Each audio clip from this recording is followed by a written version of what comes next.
kilos ng mundo, sa kung ano lamang ang kaya ko.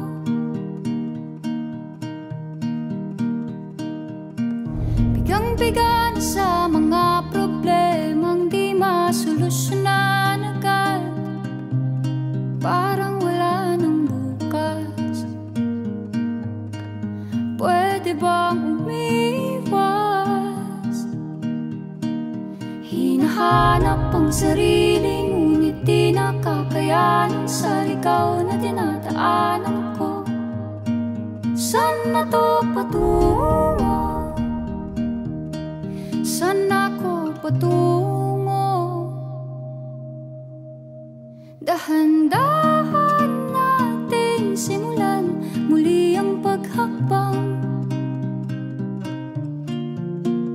Dahan-dahan tumingin sa salamin upang makita ang ating kagandahan.